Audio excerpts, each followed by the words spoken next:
Morning students, I welcome you all for yet another session of Biology 10th Standard. So today students, we continue ahead with lesson number 8, How do organisms reproduce, part 4. Now students, in part 3, we had studied about the asexual mode of reproduction.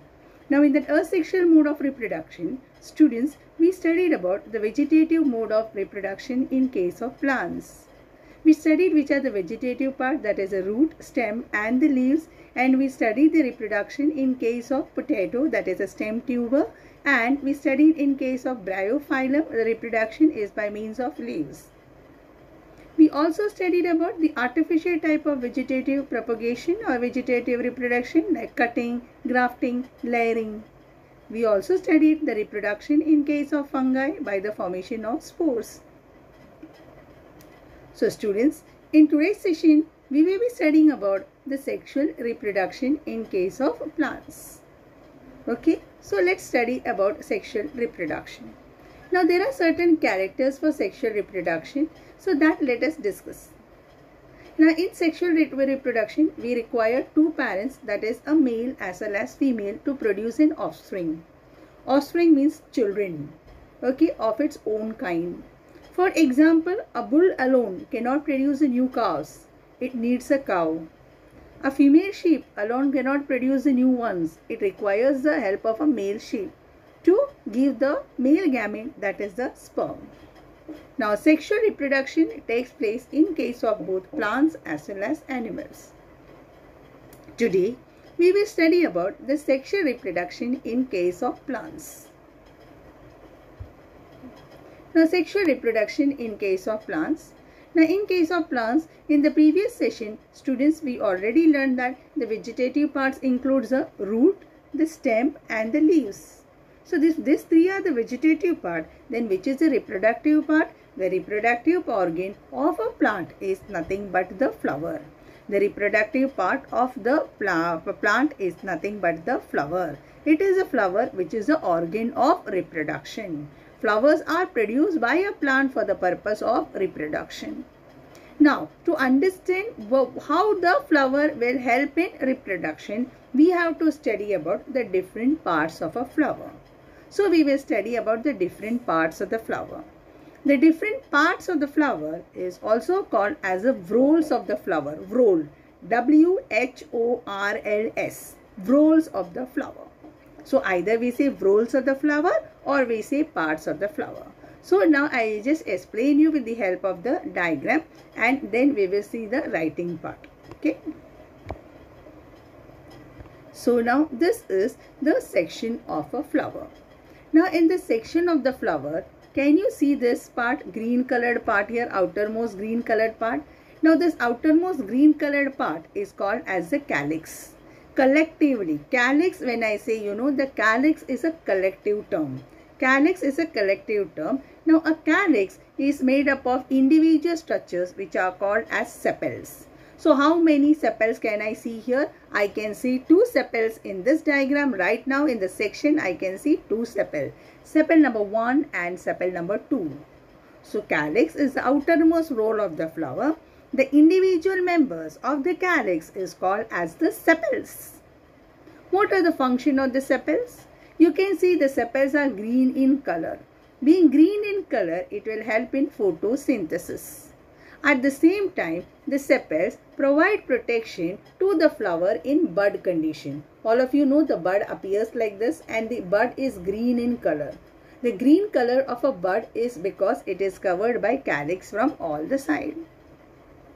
So students, we have completed with the calyx.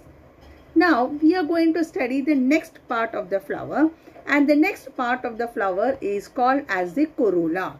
The next part of the flower is called as the corolla. So this is your corolla. So corolla is present inner to the calyx. The individual members, so this is the individual number, member 1, member 2 and member 3. The individual members of the corolla are called as petals. The individual members of the corolla are called as petals. That means when many petals will come together, the collective term for a group of petals of a flower is the corolla. So you can see here corolla here. Okay. Now what is the function of the corolla? Now the corolla is brightly colored. Being brightly colored, it attracts the insects for pollination. At the same time, you can see, students, there are still some parts which are there inside the flower. So don't you feel the corolla is providing additional protection to the inner parts of the flower? Okay, so these are the two functions of corolla. Now let us do the reading part. I hope all of you have understood calyx, and you can see, as I said again, say sepals, you can see corolla, you can see the different type of petals here. Is it clear? So let's go for the reading part. Yeah. Sexual reproduction in plants.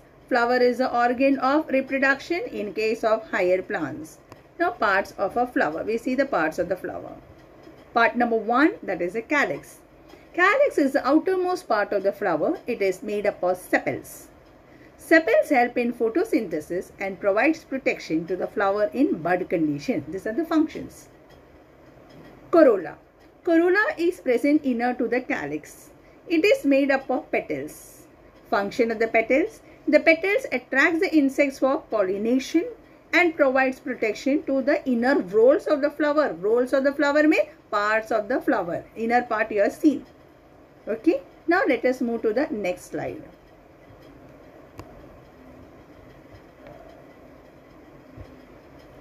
I will first explain you with the picture and then we will proceed ahead. Okay, students? Yeah. Now, my dear students, you can see here this part here, orange colored part here. Can you see this bulged portion is called as an anther? You can see this is the bulged portion called as the anther. Can you see? And can you see it has got a stalk? The stalk is called as filament. Okay, so let us start now. Okay, yeah. Now, androecium. Androecium. Now, androecium is present inner to the corolla. Androecium is present inner to the corolla. The individual members of an androecium is called as stamen. The individual members of an androecium is called as stamen. The stamen consists of two parts. The stamen consists of two parts, namely the anther as well as the filament. So one single structure which you are seeing here is a stamen. And when many stamens will come together collectively, for many stamens we use one word, that is androecium. So what is the androecium made up of? The androecium is made up of stamen. What is the stamen in turn made up of? The stamen in turn is made up of two parts, that is the anther and the filament. So all of you can see this orange colored part which you are seeing, the bulge part, that is the anther, and the stalk is called as the filament. And add both of them together, a combination of an anther and filament together results in the formation of a stamen. When many stamens will come together, the collective term for it is androecium. Okay. Now this stamen is the male reproductive part of the plant. And this stamen is containing anther. Now the anther contains bag-like structures which are called as a pollen sac. And inside the pollen sac, what is produced is the pollen grains. The pollen grains in future gives rise to the male gamete. Now the male gamete is also called by the word male germ cell. Is it clear, students? I hope you have understood about androecium. Now let us come to the next part. The next part you are going to study is gynoecium. So gynoecium. Gynoecium is the innermost wall of the flower. It is the innermost wall of the flower. The individual members of a gynoecium is called as a carpel. So this entire structure is called as a carpel. This entire structure is a carpel. Okay. Now carpel consists of three parts. Carpel consists of three parts. The upper part, which is called as the stigma. The upper part is called as the stigma. This part is called as the stigma.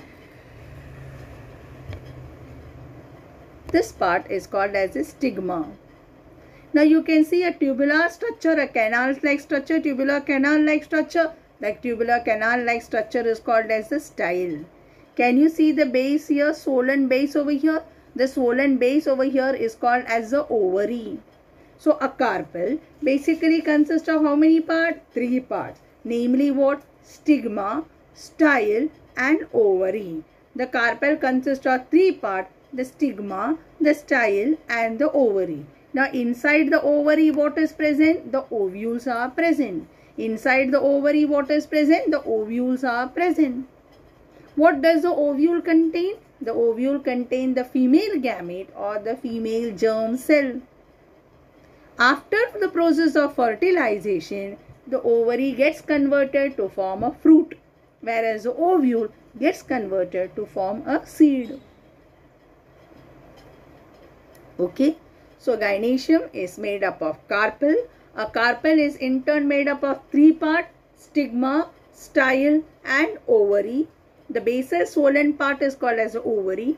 The ovary after fertilization forms a fruit and the ovule forms the seed. It is the ovule in which you have the female gamete, which is called as a female germ cell. Okay, let's do the reading part. Yeah. Androecium. It is a male reproductive part of the flower. It is present inner to the corolla. It is made up of stamen. Each stamen consists of a filament and anther. Pollen grains are produced in the pollen sac which are present in the anther. Gynoecium. It is a female reproductive part of the flower. It is the innermost part of the flower. It is made up of carpel. Each carpel consists of a swollen bottom which is called ovary, middle elongated part called as a style, and a terminal part which is sticky and is called as a stigma. So this is regarding the androecium and gynoecium. So students, now we have discussed about the 4 different parts of the flower as what? Calyx, corolla, androecium and gynoecium. We learned that the calyx is made up of sepals, the corolla is made up of petals, androecium is made up of stamen and the gynoecium is made up of carpel.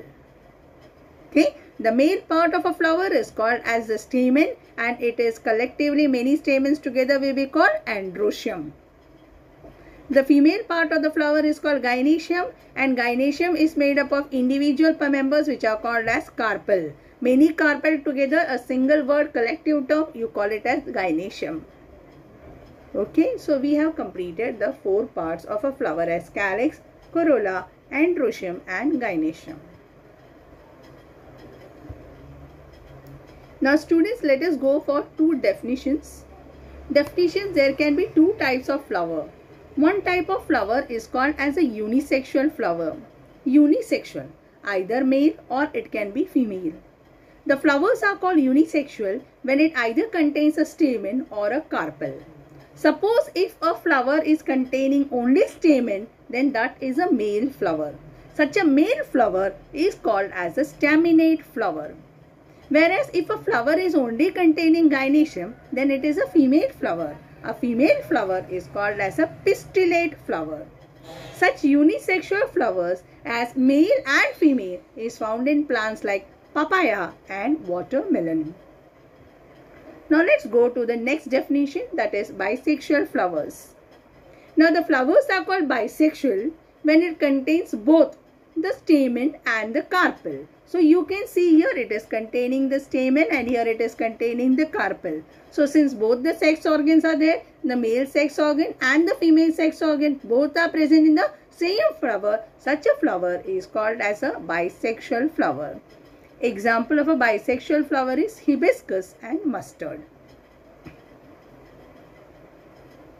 Okay, I hope all of you have understood the terms like staminate flower, pistillate flower and bisexual flower.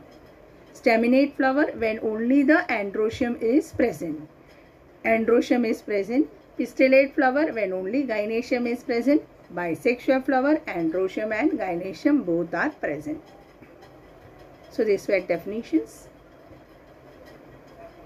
Now students, let's go to the another part, that is pollination. Now what is pollination? Pollination is an important step in the sexual reproduction of plants. Pollination. Pollination is the transfer of pollen grains from the anther to the stigma of the flower. You know that the pollen grains are produced by the anther. Now the anther has to reach the stigma, and the process of transfer of this pollen grain from the anther to the stigma is called as pollination. Now there are two types of pollination. One is called as a self-pollination and the other is called as a cross-pollination. Now I will just explain you the self-pollination over here. So all of you please pay attention. Now students, this is a flower. This is which type of flower? Now here you can see this is a stamen and here you can see this is a carpel. So here I have the stamen and I am having the carpel both. So it is what type of flower? Bisexual flower. So if it is a bisexual flower, the male gamete will be produced by the anther, the female gamete will be produced by the carpel. Correct or not? Okay. So they are present, the sex organs are present in the same flower. Only thing I have to transfer, the only thing what I have to do is I have to transfer the pollen grain. Excuse me. Only thing what I have to do is I have to transfer the pollen grain from the anther to the stigma. Okay, and this transfer of pollen grain from the anther to the stigma is called as what you know, pollination. Okay, so now let's see the types of pollination. As I told you, there are two types of pollination. So let us see the two types of pollination now. Self-pollination. Now what is self-pollination? It is a type of pollination in which the pollen grains are transferred from the anther to the stigma of the same flower. You can see here from the anther to the stigma of the same flower, the entire activity is taking place in a single flower. Since the entire activity is taking place in a single flower, this type of pollination you call it as self-pollination. Is it clear to you, students? Now, we have another type of pollination now which is called as the cross-pollination. Okay, we have another type of pollination which is called as cross-pollination. Now, we will see how the cross-pollination takes place. Here you can see I have flower 1 and I have flower 2 here. Here you can see the pollen grain from the anther is falling onto the stigma of another flower. That is, the pollen grain from flower number 1 is moving to flower number 2. At the same time, or you can see that the pollen grain from flower number 2 is moving on to the flower number 1. So here it is taking place in two different flowers. Okay, which can be located on the same plant or on another plant. Okay, so, but here how many flowers are involved? Two flowers are involved. Since two flowers are involved in the transferring the pollen grain and the stigma to receive it, we call such a type of pollination as what pollination? We call it as the cross pollination. So now let us see the cross pollination here. Cross pollination. If the pollen grain is transferred from the anther to the stigma of another flower, that means two different flowers are there, another flower, then it is called as cross pollination.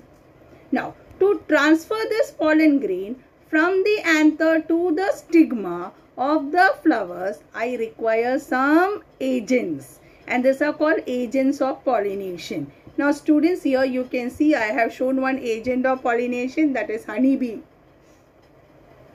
Insects act as an agent for pollination.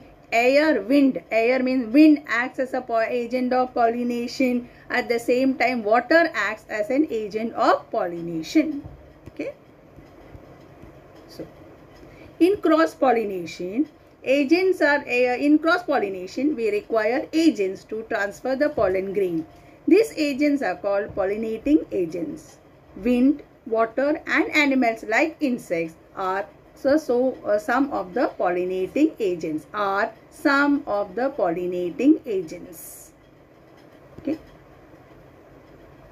Now I hope all of you have understood what is pollination.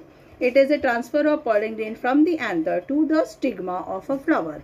Pollination is of two types. One is a self-pollination and the other is a cross-pollination. Self-pollination will take place in the same flower.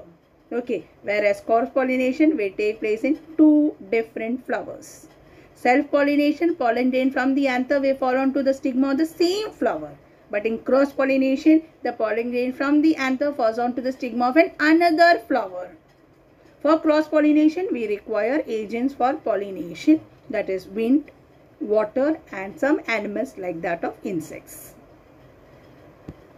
Now let us go to the next point, and the next point is fertilization. So let us see now what is fertilization here. Now students, here this is an enlarged diagram of a carpel. So this is your stigma, this is the style and this is the ovary. Now you know that the depot, what is pollination? It is a transfer of pollen grain from the anther. So this is your anther to the stigma. So you can see the pollen grains are transferred to the stigma. Now in the stigma, the pollen grain is going to germinate. What is germination of the pollen grain? Germination of the pollen grain means formation of a tube. You can see here there is a formation of a tube which is called as a pollen tube. The pollen tube will break the stigma, it will pass through the style and it will reach the ovary. And you know that inside the ovary what is present? Ovule. Inside the ovule what is present is the female gamete, which is there in a word called as embryo sac. That much you don't have now. Okay, so inside the ovule is a female gamete. So the male gamete is there inside the pollen grain. So the pollen grain, after falling on the stigma, it is going to germinate. That means it will form the pollen tube. The pollen tube will break the stigma. It will pass through the style. It is going to reach the ovary. What is the pollen tube containing? The pollen tube is going to contain the male gamete. So the male gamete is carried by means of the pollen tube. Pollen tube will help in the transport of the male gamete from the stigma to the ovary, to the ovule where the female gamete is present. And there when they meet, they will unite with each other. And the union of the male gamete with the female gamete is called as fertilization. The product of a fertilization is a zygote. The zygote will divide and divide to form an embryo which will develop inside the seed. Okay. Now fertilization. Union of the male gamete with the female gamete to form a zygote is called fertilization. When the pollen lands on the suitable stigma, it starts germinating. That means it starts producing pollen tube. The pollen tube helps in transferring the male gamete, that is the male germ cells, into the ovary. The pollen tube passes through the style, reaches the ovary where the ovule is present. The ovule contains the female gamete or the female germ cell. Okay, and both of them will unite inside the ovule and result in the formation of zygote. Now let us see what happens after fertilization. So here you can see students, this is the flower, okay, and in this flower the act of pollination has taken place. Pollination is followed by fertilization. So fertilization they have shown, this is the way fertilization has taken place. After fertilization, what happens to the calyx? It will fall off. What happens to the corolla? It will fall off. What happens to the remaining stamens? It will fall off. What happens to the stigma and the style? It will fall off. What will only remain is nothing but the ovary. What will happen to the ovary after fertilization? It will get converted to form a fruit. What will happen to the ovule after fertilization? It will get converted to the seed. What will happen to the zygote after fertilization? It will get converted to form an embryo. Okay. So this is what is called post-fertilization changes. That means after fertilization, what is going to happen? So here I have shown a fruit. Inside that is a seed. Seed will have an outer covering called seed coat. Inside that embryo is there and food is provided by a structure called endosperm, which is not there for you as such. Yes. Now The zygote divides several times to form an embryo. I told you the zygote gets converted to form an embryo within the ovule. The ovule develops a tough coat and is gradually converted into a seed. Ovule gets converted to form a seed. Ovary grows rapidly and ripens to form a fruit. What happens to the petals, sepals, stamen, style and stigma? They shrivel, shrink and fall off, as I discussed earlier. So students, we have completed with sexual reproduction in plants. We studied about pollination, we studied about fertilization, we studied about post-fertilization changes, and in the initial part we studied about the parts of the flower. Okay, now I hope that all of you might have understood how the flower is a reproductive organ and how it helps in reproduction in case of plants. Now let's move over to the assignment. Students, distinguish between unisexual and bisexual flower. You know that only stamen or carpel, then it is unisexual. Unisexual flowers can be of two types, staminate or pistillate. By example, you have to write papaya and watermelon. And bisexual flowers, androecium and gynoecium present in the same flower. Bisexual flower, hibiscus and mustard. Cross-pollination and self-pollination, all of you know. In the same flower, the transfer is taking place from the anther to the stigma, self-pollination. Cross-pollination will take place in case of the two different flowers. Define fertilization and the process of fertilization in plants. So define fertilization, how it takes place, and process of fertilization, that is the pollen grain germinate, passes through the style and all that part you explain. Okay. Explain the post-fertilization chain, zygote getting converted to embryo, so ovule getting converted to seed, ovary getting converted to fruit, stamen, style, okay, stigma, sepals, they shrivel and shrink and shrivel, and they fall off. Okay. I hope you have understood today's session. Thank you.